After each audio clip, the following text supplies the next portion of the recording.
What's the story, everyone? Welcome back to GA Fan TV. I hope you're all keeping well. My name is Aaron and this is the All-Ireland Championship Review podcast. Before we get into the video though, I just wanted to say a big thanks to everyone who followed, subscribed and liked the podcast in 2020. 2020 has been a shit year, let's be honest. You know, I've had my ups and downs. I think everyone has had their ups and downs. Everyone has had their problems. It's been, yeah, one of the most bizarre years. I think we'll all live, in all honesty. We'll always look back at 2020 and hopefully we won't look at 2021 in the same way, although you just never know. But we'll look back at 2020 and think, that was a strange year, wasn't it? That was a weird year. That was just weird. That was strange. And, you know, I just wanted to say a big thanks to everyone who followed, subscribed, liked, even disliked. You know, people who leave constructive comments down below, who leave constructive criticism. You know, I take it all on board.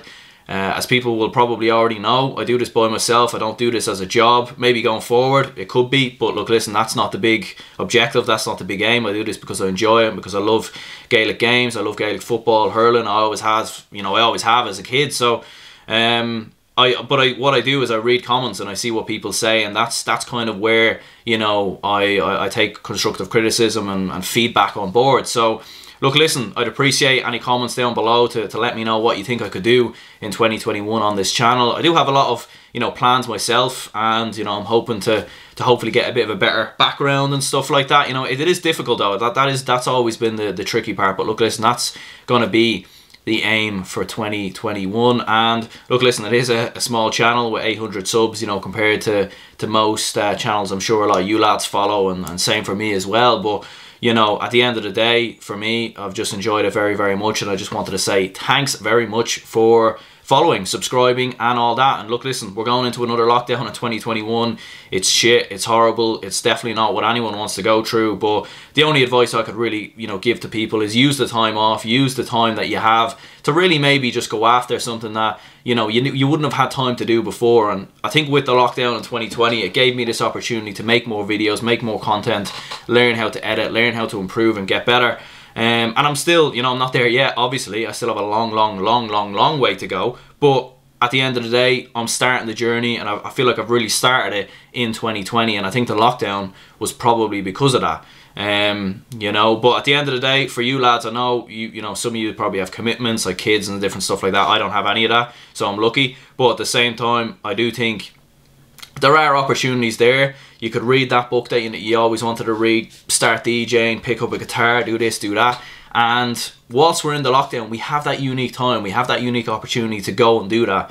And that would be my, you know, kind of advice to people is, yes, you know, there's lots of negatives around there, and there's lots of bad news and conspiracy theorists and this and this and that. And to be honest, I don't look at the news, I don't look at this, I don't look at that. I very rarely even look at social media, in all honesty, because at the end of the day, it's all just a cesspool of negativity. And you know, what I'd recommend for most people is follow your own instincts, follow your own heart, your own mind, and I guarantee 2021 will be better than 2020. And look, listen, I'm gonna stop ranting and raving now. We're gonna stop this here, and we are gonna get into the video. Myself and John McMahon reviewing the All-Ireland Football Championship. This was probably one of the best podcasts I think I've ever done, so I would really recommend watching this to the end. There's some really interesting points here, probably some controversial ones as well that I'm sure some lads will comment down below. But look, listen, enjoy the video and let's get straight into it. Okay, welcome back to GA Fan TV. My name is Aaron. I'm joined here by John McMahon of the Backdoor GA podcast and GA Gear Swap and Sell Instagram account.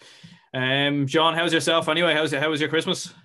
It was great, Aaron. It was great. I was only saying to you off air, it was very quiet now compared to other years now, I must say, but I enjoyed it. It was great to see the family. We wrecked each other's heads for 3 days, and then I got them out of my house, so I'm happy, man.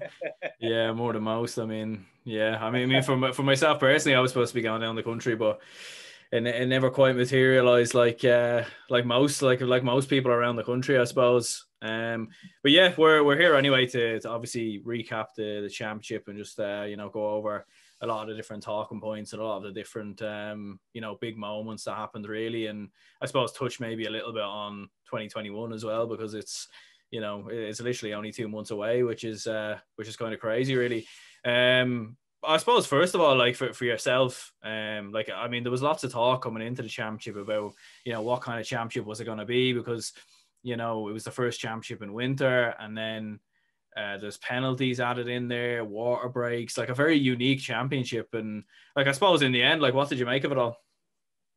Look, definitely from a Cavan perspective, it was probably the best championship we've seen for years, and I do think that this knockout system that the GAA went with for this year was actually very good. It made games exciting. You know, it gave a lot of teams the last chance to lose, namely us, and really exciting, Aaron. I know the water breaks kind of give the players a break. I think a lot of people was actually favour them, as you were saying, and it was very exciting. And look, all I can really say is fair play to the players, the managers, the GAA organising it, and it's just a real credit to everyone because, like, I genuinely did feel maybe just running off now in 2021 and get started, but it's an absolute credit to the players to be playing in them mucky pitches and just slogging it out, training hard, representing their counties, giving us something to watch at the weekend, and honestly, they're an absolute credit to themselves. And no, it was great. It was a really exciting couple of months of football.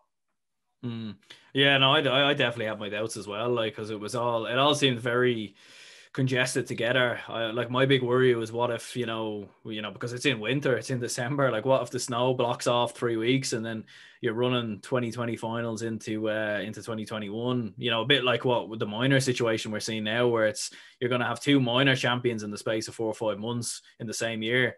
Like for yourself, like, would you nearly rather the championship in winter than summer, do you think, or would you nearly prefer the kind of the old summer format? Yeah, it's probably the $1 million question, I'd say, Aaron. Like, realistically, like, I think, if you had, it is really hard to beat a championship in summer because, you have the good weather, pitches are hard, football probably is a bit more enjoyable. But then look at, the players did do so well in the winter conditions, the rain, the wind, absolutely everything that came with it. And it did prove for a very exciting championship. But look, I suppose everyone when it comes to GAA is probably traditionalists, and they do like the hard pitches, the sunny days, getting out on a Sunday, and maybe just I suppose they was changed circumstances this year, but getting out on the Sunday, getting up, I head to mass, go do a bit of football, and heading for a few pints to the lads after, and during the summer that really is hard bet. So to be perfectly honest with you, I probably would prefer during the summer because I suppose with the shorter evenings during the winter and bits and pieces. So I think the summer ball, it's hard to beat and it always makes for a great spectacle. But I will say, we did have some absolutely brilliant games for this winter championship, which was fantastic to see. But I probably would prefer it in the summer just because of the good weather and all that comes with it, I suppose.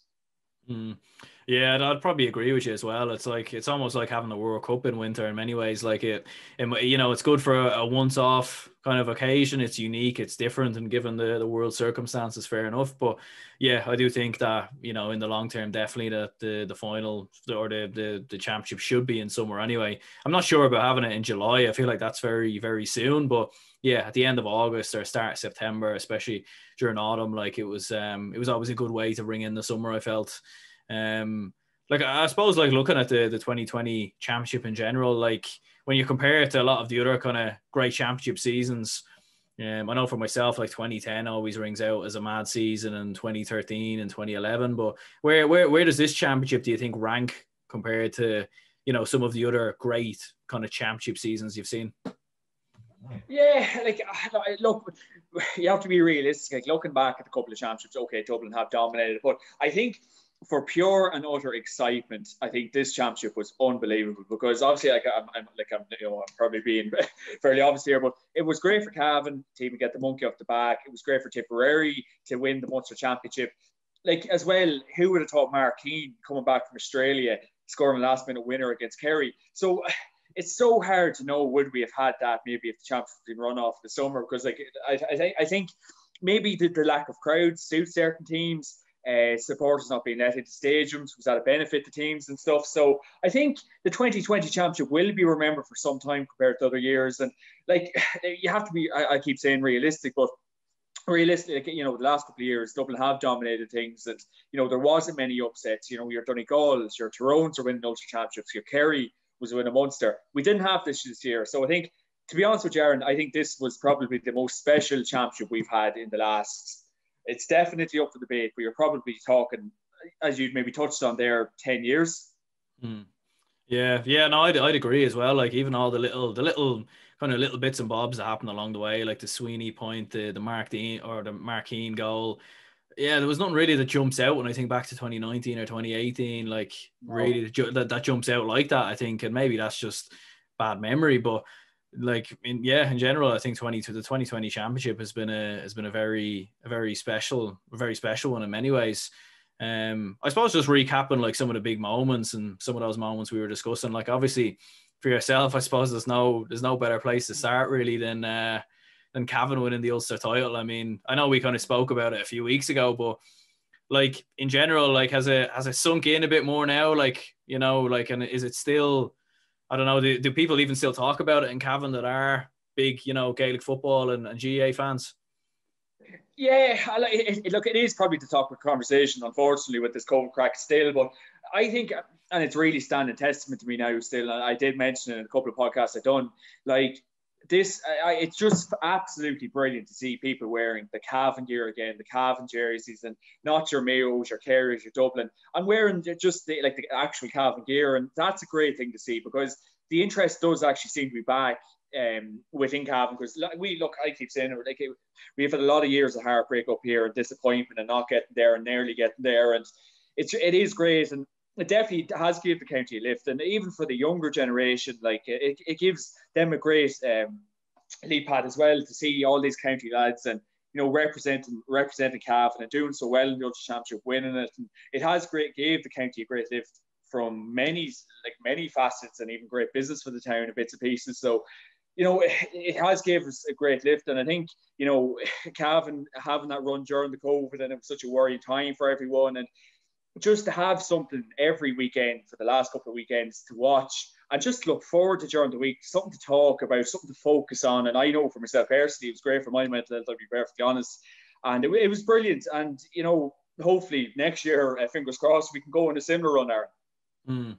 Yeah, that kind of leads me on to what I was gonna ask you next really, which is, obviously like when you look back at a lot of different teams and Monaghan maybe who kind of got that breakthrough in 2013 or even, Sligo many years ago who kind of went on a good run. Like, do you think that maybe this could be the start of something for Cavan? Because they do have a lot of good young players there, and although Ulster is very competitive, like there's no reason why Cavan can't at least make another Ulster final like they made the last two, and I don't know, even go on a run through the qualifiers or something like that. Yeah, it'd be great, and it's probably what we're dreaming of. But I really do think, and I was talking to Tyrone people, I was talking to Donegal people, and the general consensus is we are going to get a massive backlash from Donegal and Tyrone because Donegal will be absolutely gutted. Still, probably we bet them the final. And Tyrone haven't performed that well in the last championship in the last 2 years, so there'll be a massive backlash up there. Brian Dew or Fergal Logan are going to be mentioned then next year. They are going to be chomping at the bit. So I think Tyrone are going to be coming out all guns blazing next year. They will be flying. They're probably back training flat out at the minute. I think we can build on it. And it is so important that we do build on it because I think down in Cavan, oh yes, one Ulster title, that'll do. We need to actually build on this and even get, as you say, get to another final, maybe get your quarters or your semi-finals and actually use the Ulster final success as a bit of a launchpad for us because, look, I'm probably like a broken record. It's a football mad county. We will back anything when it's going well, and like any county, but it's so just football driven up here, and it'd be great. But I really do think, and this is me being probably having my realistic hat on again, but I seriously think there's going to be a massive push by Tyrone and Donegal next year because they will be very disappointed how to get on the championship this year. And yeah, that kind of leads me on to speaking about Donegal. Like, I mean, beating in that Ulster final, like you were saying, by Cavan, but what do you think of Donegal? Because I mean, a lot of people kind of had them down probably as the closest challengers after Kerry got beaten. I'm looking at them myself, and I don't know, like I there are some doubts there in my opinion, just for the fact that the past 3 years they haven't made an All-Ireland semi-final. Still think they have a top team, but it's an interesting one. Like, where do you think it's gone wrong for them in the past few years? Donegal. Like, it probably does always lead back to the point: are the two over reliant on Michael Murphy? And there is going to come a time where that man is going to retire. Guy said to me a couple of months ago, when he retires, who's going to replace him? And he is their marksman, he is their leader. But like Donegal do have a lot of lads to step in, but do have enough forwards.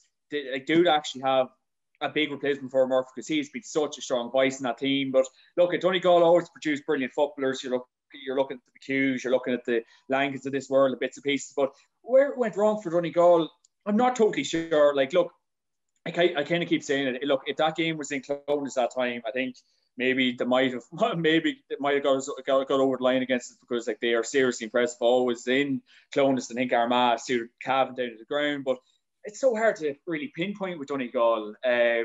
Look, the talent is there. There's no doubt in that. They have a fantastic management team of Stephen Rochford and Declan Boner. So everything is in place for them. I think they will come back fighting and will come back strong. But it is so hard to actually find a fault in that team because it is a very, very good starting 15. What happened against us, I'm not sure. An off day for them. But I'm very, look at Aaron, to be honest with you, I'm very, very sure that Donegal will come back fighting. There's probably no doubt about that. Yeah, like it is a weird one in many ways because you look through that team and you do think like how were they beat by Cavan? Because like I still think Dublin would have beat Donegal by 5 or 6 points or something to that effect. But certainly you would have been interesting to see if they had have beaten Cavan how they would have done against the Dublin side. But I suppose it's all if buts and maybes now. Like I suppose you were touching on Tyrone there a bit as well. Like I don't know. I kind of have them as favourites for Ulster now going into 2021. I mean, it's a long way away, but I just have a sneaky feeling that they've gone a while without winning Ulster. I think McKenna. He'll have another more time back in Ireland. Colin McShane maybe back from injury. New management as well. Like, what do you think? Are they the favourites for Ulster in 2021? Do you think? To be perfectly honest with Jaron, and I know it's early days and there's a lot of football to be played, but I would definitely be looking at Tyrone next year. And to be perfectly honest with you, I think they should even be looking at maybe your semi-finals, your finals of an All-Ireland, because they will have an absolutely unbelievable pick to pick from. Like Dooher and Fairglogan as managers to start off, that's two fantastic additions. They'll call McShane to come back from injury. They'll get boys back. They'll get Conor McAliskey back. Conor McKenna, as you said, is absolutely flying. They'll have so many good forwards to pick from. That'll be such a headache and a nice headache for Brian Dewar and Fergal Logan. I think there will be a serious backlash from them. They will be just like letting dogs out of a trap on a race course. They will be absolutely all guns blazing, I'd imagine. And 100%, I would definitely rank them as favourites. Donegal to be thereabouts again and saying, but look, you're probably Cavan dreaming again. It'd be nice to get there again, but look, you have to be realistic. These teams will be mad to get back at it and mad to prove a point because, look, as me and you have been saying here, Tyrone, they will be crazy. And like, look, 2018 All-Ireland finalists as well. Look, they have a massive point to prove. I think they will prove it next year. And I suppose as a Cavan man yourself, like you obviously we were saying about Monaghan and Donegal, like in the backlash from them, but is there any worry even with Monaghan maybe that they, I mean, Cavan have beaten them in the past 2 seasons, so you seem to have their number a bit, and Armagh as well, coming through the ranks at the moment as well. Like any worry with those 2 counties, or is it just Donegal Tyrone? To be perfectly honest, Aaron, it would be great to see Armagh Monaghan quiet for the next while. There's a bit of a rivalry built up in the last couple of years with Armagh, definitely always was with Monaghan. Look, Monaghan, there's a lot of chopping and changing going on there at the minute. Apparently, Peter Donnelly and Conor Lafferty have left the Monaghan Post and got 2 new books in to give Banty a hand. So there's a lot of chopping and changing going on there. I still don't think I can't really see Monaghan doing much next year again. I keep saying it, Conor McManus. Realistically, the football clock was very quick, and McManus, I still think, is another year or 2 good years in until retirement. Who's going to replace him when he goes? Who knows? A lot of them Monaghan boys haven't stepped up. Armagh, there's so much talk about this Armagh progression, and I've said on numerous podcasts, like Kieran McGeeney hasn't won diddly squat with them. Everyone keeps talking about this progress he's been making with them. They haven't made progress. We bet them in the semi-final last year. They weren't even that good against us, really. Jamie Clark's in and out of the team. He doesn't know if he's coming or going. So I think them 2 counties, there's a lot of chopping and change, and they don't really know where they're at. And, I just think, I know Kieran Donaghy's gone up to Armagh, but I tweeted not so long ago, there's a lot more than Kieran Donaghy. Kieran Donaghy is a fantastic addition, but I still feel, and I was talking to Aaron Cullen, former Crossglen footballer, he was even saying there's a lot more than Kieran Donaghy needed up in Armagh, I'm afraid. And even just the way Armagh are going about their business as well. Like, they played Donegal in that semi-final, or was it? Yeah, it was the semi-final. in Ulster. And like, look, all the Armagh boys could do was just like taunt off the ball, give out to the players, not actually play nice brand of football, which Armagh teams of the noughties did play regularly. So look, there's a lot of, to be honest with you, I'd be more worried about Donegal and Tyrone than Armagh and Monaghan, because there's a lot of work needed to be done in them two counties, I feel, Aaron. Yeah, especially with Armagh, because they're definitely, I don't know, they don't strike me the same as a lot of the other Ulster counties. You know, when you're looking at the likes of Donegal, Tyrone, they're all very physical players, very conditioned, a lot of defensive instincts. I feel like with Armagh and McGeady, sometimes they're, I don't know whether they do mix a bit of defensive football with a bit of attacking football as well, but I don't know. I feel like maybe at times one of the reasons why McGeeney's probably been caught in Ulster a couple of times is maybe they're trying to play too good football when actually they should probably look back to, you know, what got them over the line in the early 2000s when they were winning All Irelands and whatnot.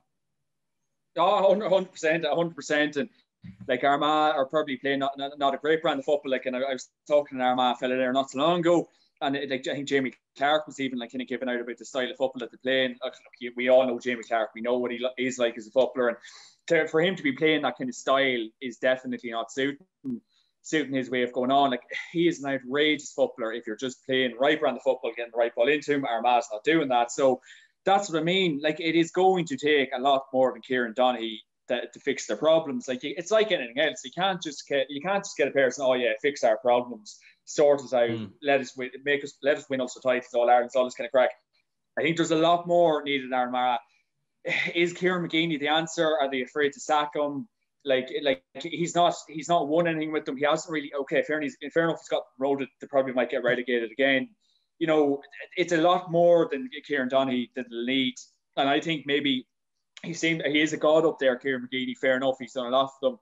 But I think a change in management is needed instead of getting a forwards coach or whatever Kieran Donaghy is going to actually be doing with them, because it hasn't actually been finalised what he's going to do. So we'll wait and see, Aaron. But it's a lot more than that's what they need. Yeah. I suppose we'll move on to discuss the Leinster Championship a bit, or a lack thereof, the Leinster Championship, I suppose. But I suppose the main question really is just, you know, like, don't get me wrong, I don't expect you to have the answer to this, but what do you think with the Leinster Championship in general, the way it's kind of moving forward at the moment, and in general, like when you look at how far Dublin are ahead, like do you think that's because Dublin have too much resources, like too much firepower, or do you think maybe that a lot of the other counties in Leinster should take some of the blame as well? Well, it's like anything else. Like, when you're the best at something, you need to be got at, and some people need to take you off your perch. And Leinster teams have not done that. And we can give out about Dublin's finances, we can give out about the talent pool, we can give out about that work rate, chasing after the ball, the way Conor Callan scored that goal in the All-Ireland final. Money does not buy that. It's about time some teams actually get up to their level. Meath were embarrassed in the Leinster final. It was a waste of time for them showing up. So it's time for them. It's time for some of the teams in Leinster to actually take responsibility of what they're doing. And, you know, this crack of, oh yeah, Dublin's so far ahead, match that, because that's the template. Let's try reach it. Let's try, you know, put a bit of money into our infrastructure, get good coaches within our clubs, get the basics right, and try and match what Dublin are actually doing. Okay, I know Dublin are going to get so much money, but that's where Dublin's at. They're like a professional outfit because they've worked hard to get there. Simple as. If any other county was in Dublin's situation, we'd be laughing. You're having a laugh. It all comes up for you. If we're in the same boat as Dublin, I wouldn't be giving out, because like, I know the players have been working hard, and that's the situation they got themselves into. Like, there's no point him and hawing and crying about it. Kildare, Meath, all these teams need to start. Actually, because I know Ger Gilroy, he's constantly giving out about Kildare and off the ball. Like, where's the money going? And they should really building up the brand, not losing players in bits and pieces, keeping players on board. But it's about time these counties take a bit of responsibility, because Leinster is a joke the last 10, 12 years. It's just an embarrassing competition at the minute. The Dubs are just probably sick of playing at this stage. And it's just about time teams start actually use Dublin as a template and look at ways in which they can even, at this stage, copy them and just try to match their level that they're at. Yeah, like I definitely have to agree with you there. Like, I think at the end of the day, like, a lot of those counties, Meath, Kildare, whatever, I think maybe the first real step for them should be not just to get to Division 1, but maybe stay in Division 1. Like, I think I think we're maybe going back to 2016, 2015, maybe even before, where a team other than Dublin, from Leinster actually, didn't get relegated from Division 1, was in Division 1 and didn't get relegated. So I think that should be the first thing really for them, should be to really kind of look at themselves. Like, a lot of players at time, like you look at Dublin on minor level, got beat this year by Meath very comfortably, beaten by Kildare the year previously. So I do think, yeah, like a lot of those players at times, are they going into development squads? Like, what are they doing? Like, why are their under 20 teams not good? Like, especially with Meath, like for some reason at under 20 level, they never seem to really be as good as what they could be. So yeah, it definitely is an interesting conversation, without doubt. But I suppose moving on from that anyway, like we'll have a look at the Munster Championship, and I suppose looking at Kerry, like that was they were the real kind of story I found from the Munster Championship in many ways, because like I tipped them to win the All Ireland, to be honest, before a ball was kicked, because I really felt that they, with some of the young players coming through and some of the changes in Dublin. But like, what do you think? Do you still have them as maybe a top 3, top 4 team in the country, or where would you kind of put them now, or does anything really change really?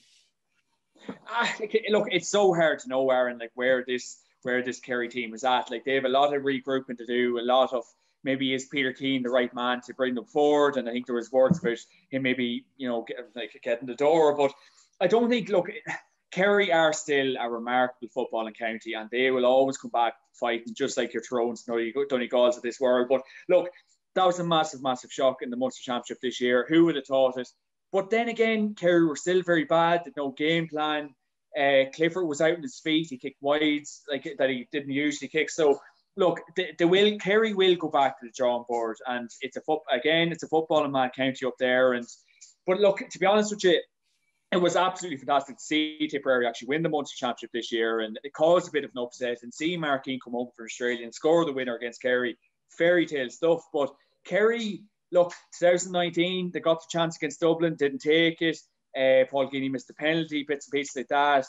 You can't be doing that in All-Ireland finals, simple as. But look, Kerry will come back fight next year. And it was, look, to be honest, I probably would have been sharing the same thoughts as you.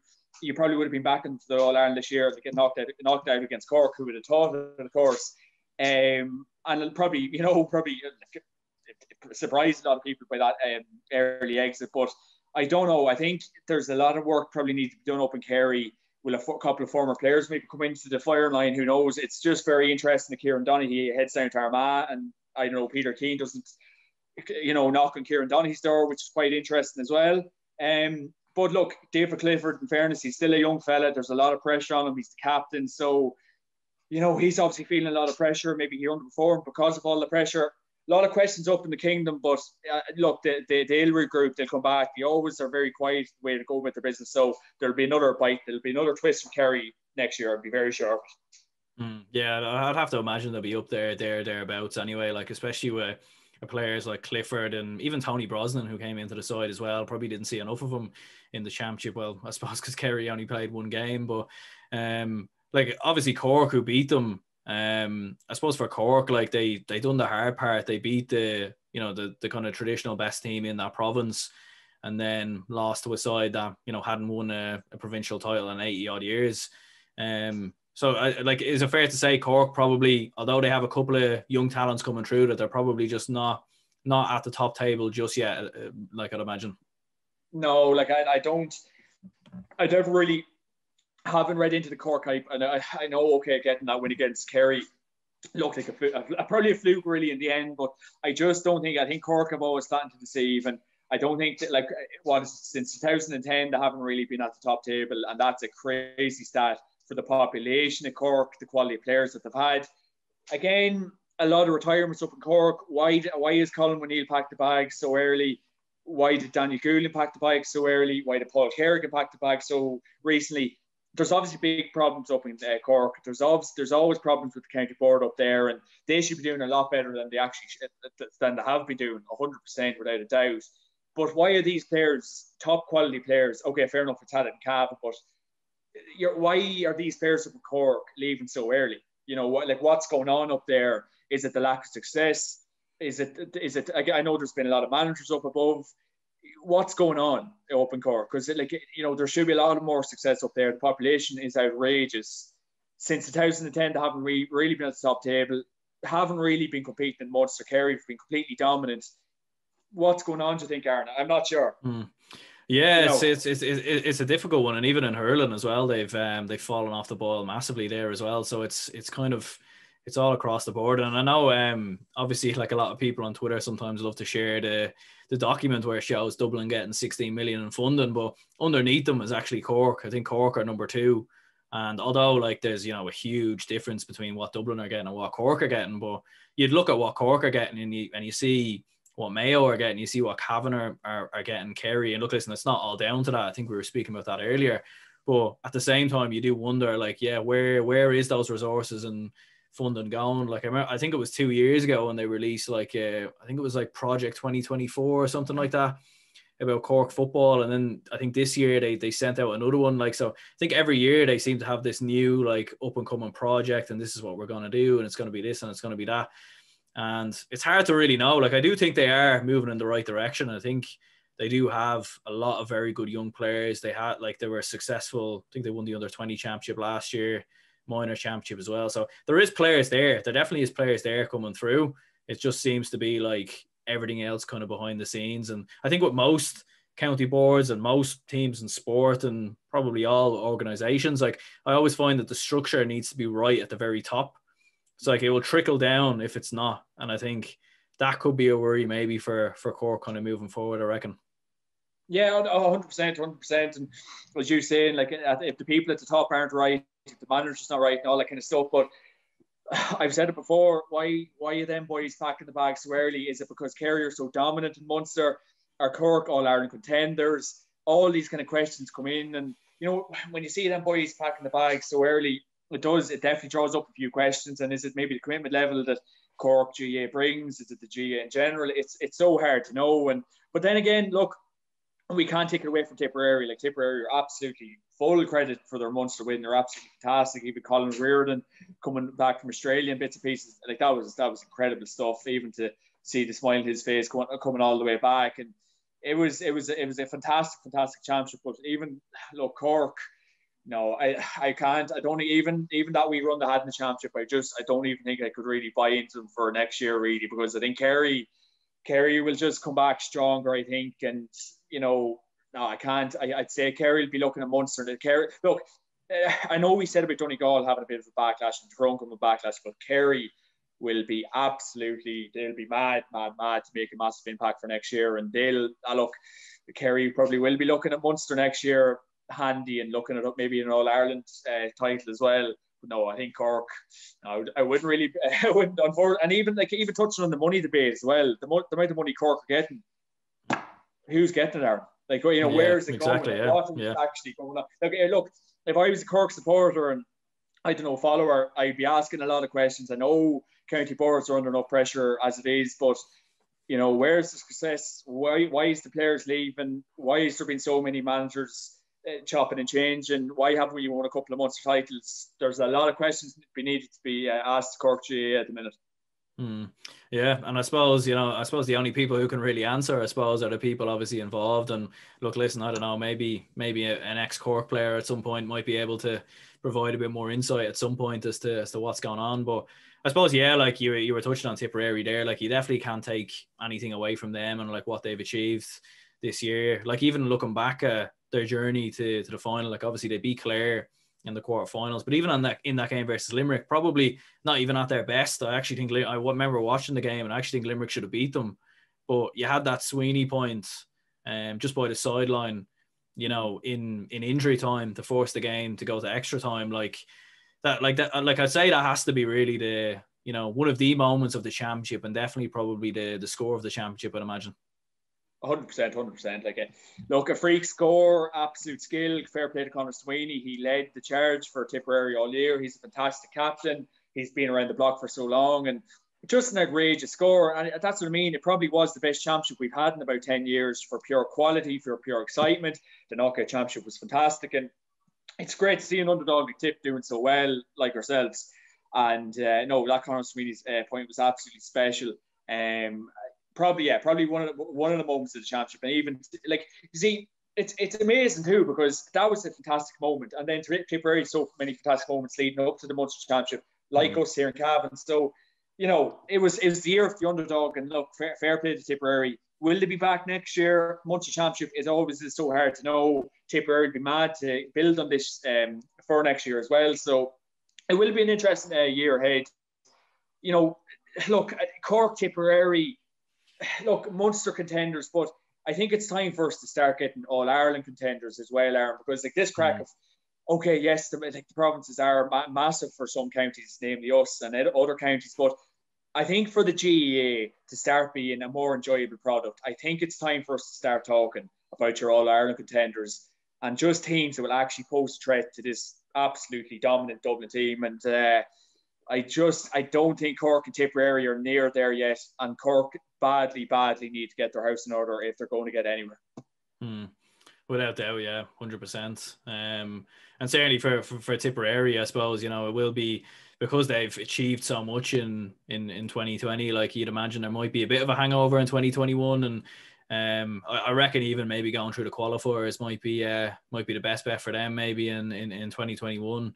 I suppose looking at Mayo, like from Connacht, obviously, like they won the Connacht Championship and they beat Galway. But I suppose first of all, like where do you think it kind of went wrong for Galway in the end? Because like I was looking at it there, and like obviously they were flying before the lockdown, probably one of the most informed teams in the country. They were a little bit unlucky with the fact they didn't get the Sligo game. That would have definitely helped and got their players up to more speed. But didn't even win a game after the restart. So like where do you think it went wrong for Galway, do you reckon? Yeah, you probably said it. I think that the lockdown came at the completely and utterly wrong time for, and it's like, okay, you can't avoid a lockdown, but it came at the wrong time for Galway, because Galway were playing the best brand of football by far out of all the teams in Division 1. Shane Walsh, Damien Comer being injured for a lot of it as well. Comer being injured was a massive loss. Look, I think Joyce was expecting massive things. Galway fans were expecting massive things. Galway just didn't produce the goods.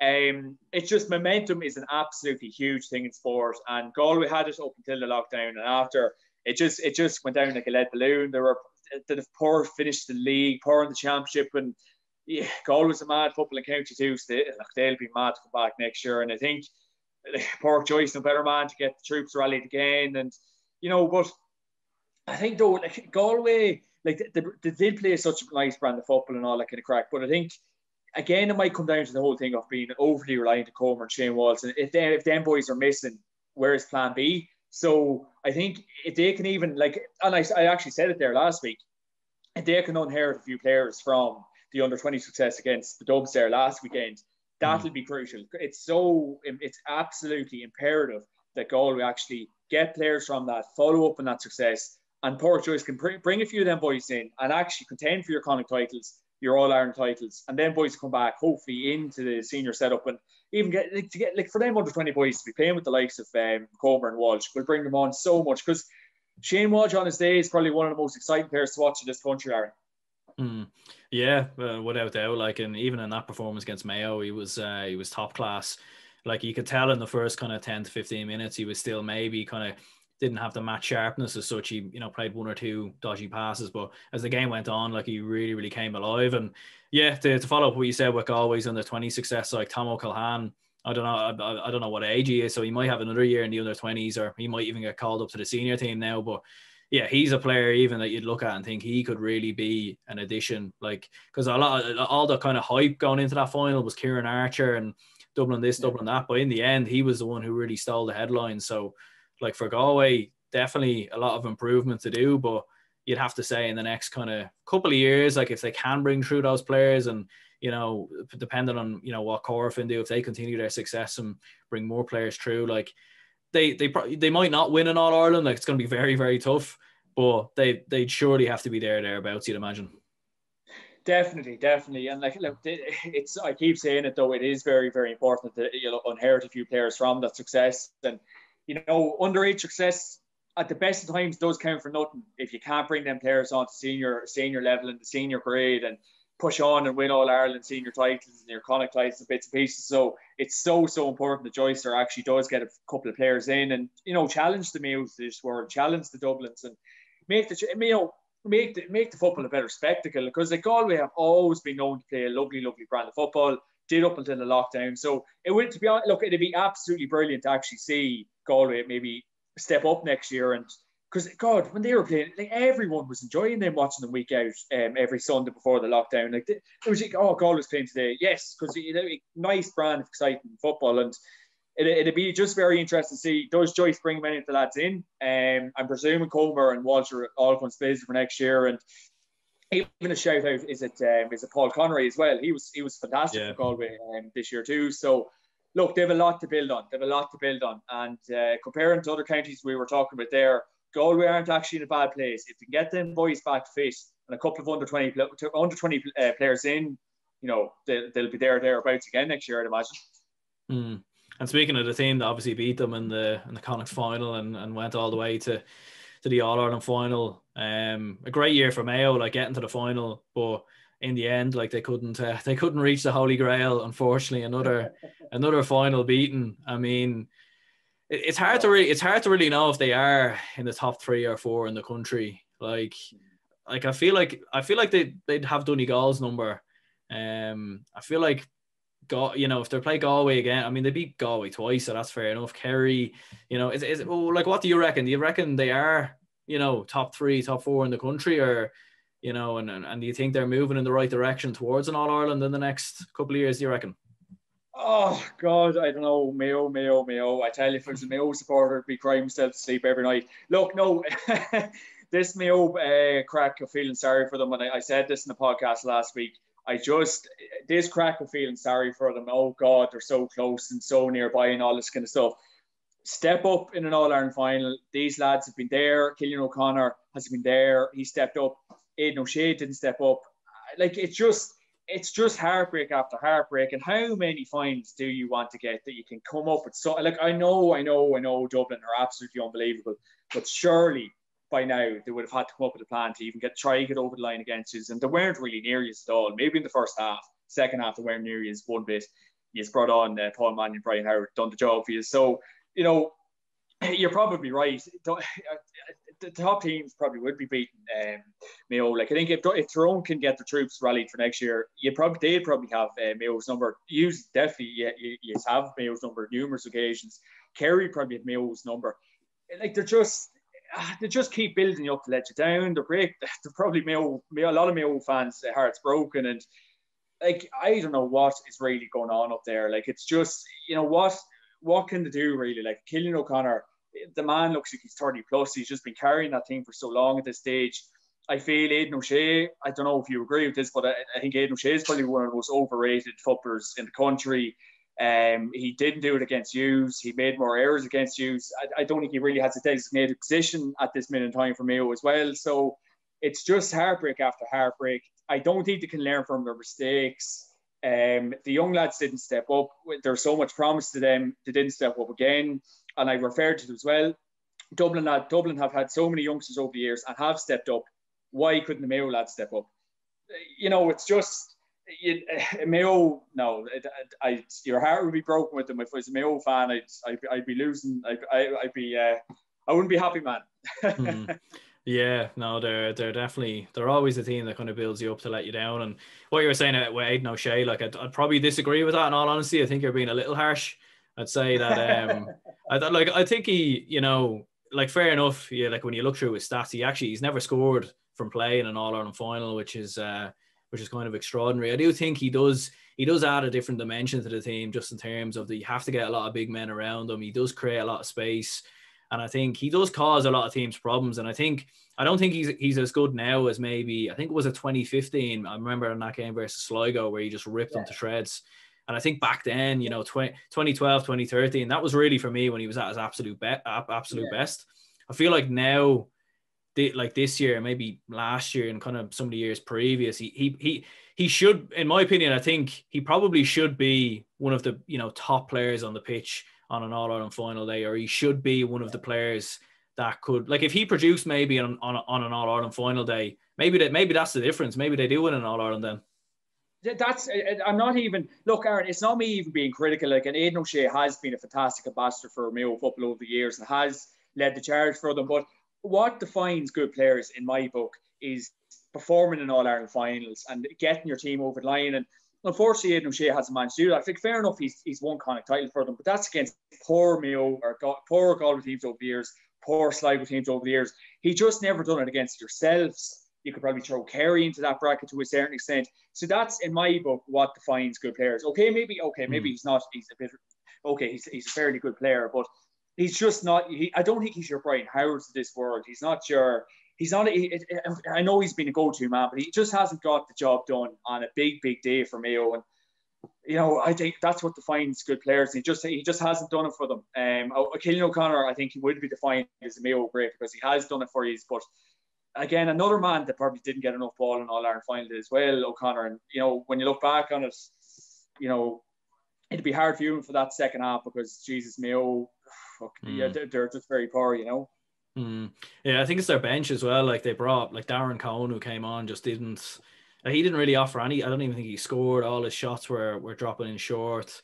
And I do think it's psychological with Mayo as well. Like I think in that final 10 to 15 minutes, there was a chance for Mayo just to at least, like Dublin were starting to pull away, like in the final quarter. I think they had a 2-point lead and then it was a 3-point lead. And Mayo had a chance to reduce it to a 2-point lead, like just to keep the game close because you never know, like 2 points in it going into the final few minutes. You've seen what happened in Cork and Kerry. A long ball gets floated in. Maybe someone misjudges it. Maybe someone slips and fell someone inside the box and it's a penalty. Like you just never really know what could happen. So I think for Mayo, definitely there's a couple of players coming through at the moment. Like, so if they could do that, keep bringing more players through, like they probably won't be a million miles away, but it will be very hard to see if they will win an All Ireland in the next, I don't know, 4 or 5 years.